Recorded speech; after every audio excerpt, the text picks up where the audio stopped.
They look like sea monsters, flattened heads, jagged teeth, eyes like marbles. But on the tables of Tokyo and Paris, monkfish are culinary royalty. Their liver spoils in hours. Their meat bruises in transit, yet they move across continents to the world's most demanding chefs. From icy waters to pristine plates, what keeps this fragile delicacy flawless? Behind every bite lies a race against time, temperature, and ocean-borne chaos. This is how the ugliest fish becomes luxury. At 4:17 a.m., off the coast of Iceland, the deck glistens with seawater and silence. John, a third-generation fisherman, tightens his gloves as hydraulic winches groan to life. Below the surface, 700 meters deep, trawl nets heavy with monkfish begin their ascent. These are not gentle waters. Waves slap the hull. The wind cuts through layers of oilskin, and time begins ticking the moment the fish leave the deep. Monkfish are delicate in a way that defies their monstrous looks. Their flesh softens quickly. Their liver, considered a delicacy in Tokyo and Seoul, starts breaking down within hours if left warm. So before the nets even surface, the crew prepares a kind of floating triage unit. Icy seawater tanks are checked. Knives are sharpened. The moment fish hit the deck, they're sorted, bled, and placed into chilled bins no warmer than 4 degrees Celsius. There is no pause, no coffee break, only the quiet rush of hands saving freshness from decay. Back on land, the tempo accelerates. At a coastal processing facility near Reykjavik, stainless steel tables glisten under fluorescent lights. Workers in white coats move with industrial precision. Whole monkfish are filleted, vacuum-sealed, and sorted into livers and loins. The most prized livers are scanned for color and texture, then packed into chilled trays with medical-grade care. Within 6 hours of landing, most will be en route to airports in containers chilled to near freezing. Any delay risks degrading the product, and degradation means rejection, not by the customer, but by entire markets. This efficiency is not exclusive to Iceland. In New England, Spanish Galicia, and South Korea's southern coast, identical rituals unfold daily. Trawlers equipped with sonar locate the dense clusters where monkfish hover just above the seabed. Nets are dropped, reeled, and emptied with mechanical regularity. In Boston, trucks roll from piers to refrigerated warehouses where fish are flash frozen or loaded into air freight containers. In Vigo, monkfish destined for Milan's fish markets are weighed, labeled, and scanned for customs data within hours of catch. Across all these locations, the tempo, the temperature, and the timing are dictated by one unyielding truth. Monkfish are a luxury that doesn't wait. The export chain is built for speed, but also for softness. Soft touch, soft packaging, soft timing buffers. Refrigerated trucks function like mobile aquariums, keeping humidity and airflow constant. Export paperwork is submitted digitally before fish leave the plant. If a box misses its flight, it's rerouted in real time. There's no warehouse stop, no holding pattern. It's one long, fragile arc from ocean to arrival. But even with this precision, the system teeters on the edge. One delay at sea, one fault in chilling, one oversight at inspection can unravel the entire loop. And that's where the problems begin. Off the Galician coast, the sea turns restless. A storm brews unexpectedly, forcing a trawler loaded with monkfish to drift offshore for 36 hours. Below deck, the temperature holds steady, but only just.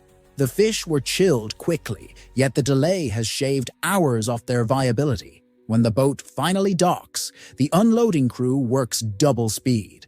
But even so, the liver on some fish is too soft.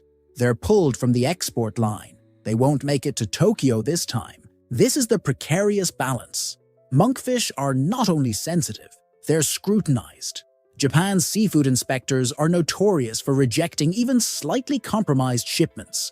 If the liver shows discoloration, if the fish smells faintly off, if the internal temperature isn't logged precisely at each checkpoint, the shipment can be denied. Not just the affected boxes, but the entire container. For exporters, that's a financial cliff. A full load of monkfish liver can be worth hundreds of thousands of dollars. One breach, and it's landfill. Even under calm conditions, landside logistics present their own complications. In Spain, rural roads snake through mountains. A temperature-controlled truck heading to Milan faces a 3-hour customs backlog. It's late August, and outside temperatures soar above 30 degrees Celsius. Inside the trailer, the air stays near zero, but the stress accumulates. Refrigeration units hum louder as they compensate. Batteries deplete faster. Fuel reserves dip below safe margins. The shipment makes it, but just barely. Next time, it might not. Meanwhile, climate change threatens consistency. In 2023, the North Atlantic experienced an unusual spike in sea surface temperatures. Warmer waters push monkfish deeper, complicating trawling. Crews spend more time locating viable shoals, burning more fuel, losing precious hours. Their quotas remain tight. Each nation's allocation is monitored digitally and enforced by satellite data. If a vessel overfishes or fails to report its catch properly, penalties are swift. That's why electronic logbooks and onboard tracking have become essential. A misplaced decimal can trigger audits or suspensions. No one dares to fudge the numbers. Beyond the sea and the road, cultural expectations sharpen the stakes. In Seoul's premium seafood markets, buyers inspect monkfish liver under bright lamps, looking for color, firmness, and size. Anything less than pristine is discarded. In Tokyo, chefs at 3-star restaurants request documentation showing exact catch times and transit durations. Diners expect the liver to be creamy, iron-rich, and cold. If the batch fails to meet those standards, the chef's reputation suffers. And in this world, reputation is everything. It's not just about preservation. It's about proving that preservation happened. Exporters now submit not just physical product, but data, temperature logs, humidity records, timestamps. These are verified not once, but repeatedly across borders and languages. Customs officers in Rotterdam scan QR codes that link directly to supply chain documentation. In New York, FDA inspectors check for proper labeling and origin verification. The paperwork is no longer paperwork, it's a passport. This relentless scrutiny has forced exporters to adapt or vanish. Only the most responsive survive. The systems in place are no longer just logistical, they're defensive, built to preempt disaster. But even with the best planning, technology alone isn't enough. Precision must meet flexibility. When routes collapse, alternatives must appear. When inspections intensify, transparency must deepen. Because no matter how fast or cold the shipment travels, it's still at the mercy of 100 small failures waiting to happen. And the difference between a delicacy and a loss often comes down to 1 degree. In an air freight terminal outside Oslo, the hum of refrigeration units blends with the shuffle of cargo handlers and the high-pitched alert of tracking systems monitoring live shipments. One steel container, indistinguishable to the casual observer, holds something far more valuable than electronics or luxury goods. Packed tightly in vacuum-sealed trays, monkfish loins and livers sit cradled in a matrix of chilled air. The box itself breathes in its own way. Smart sensors inside track not only temperature and humidity, but also CO2 levels, physical shocks, and even door openings. This is not merely cargo, it's an active participant in its own preservation. These containers operate as miniature biospheres, tuned to the physiology of a single species. The sensors constantly transmit live data to monitoring hubs. In Rotterdam, a logistics coordinator receives a ping. One box has climbed from 1.8 to 2.4 degrees Celsius. Not a problem yet, but enough to warrant scrutiny. A few keystrokes later, the system dispatches instructions. Divert the container from its original path through Frankfurt and reroute it through Zurich, where cooler warehouse conditions will buy back lost thermal stability. No manual calls, no guesswork, just preemptive action, driven by algorithms trained on thousands of datasets, predicting failure before it happens. Artificial intelligence has become the unseen engine of this ecosystem, Predictive modeling systems take weather forecasts, airport delays, flight cancellations, and customs slowdowns into account.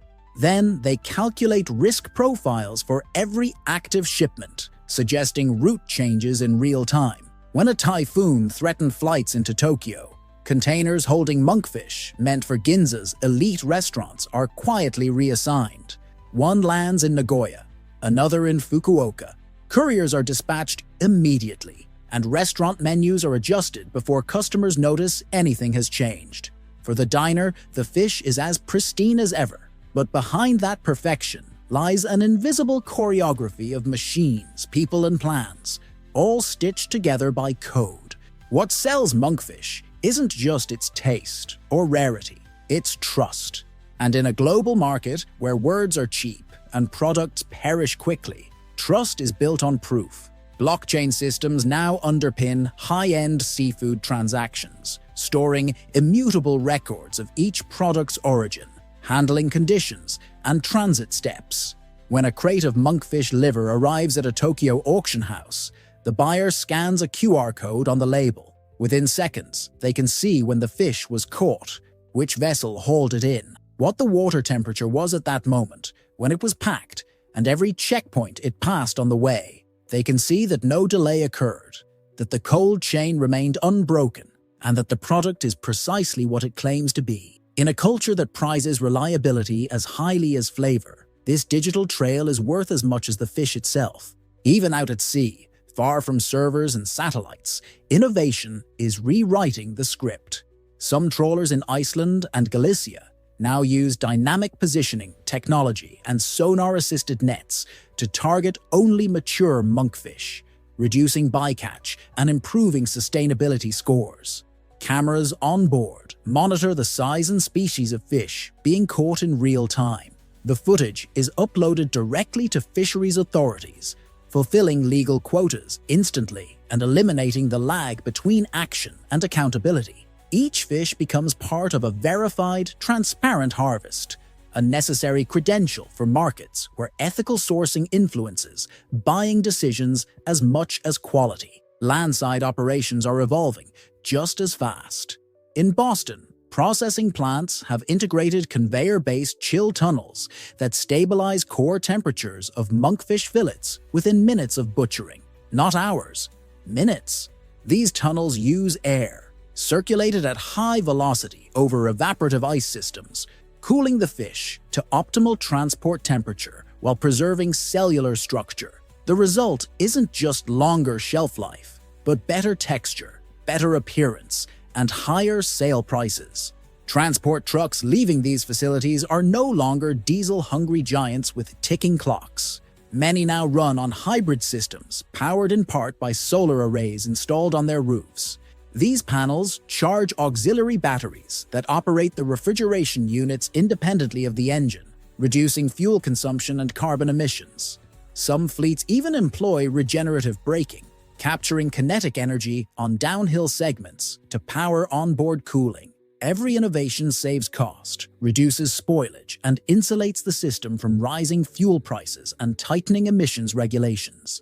None of this technology exists in isolation. It functions because of people like Keiko, a seafood buyer for a Tokyo wholesaler who deals only in traceable product.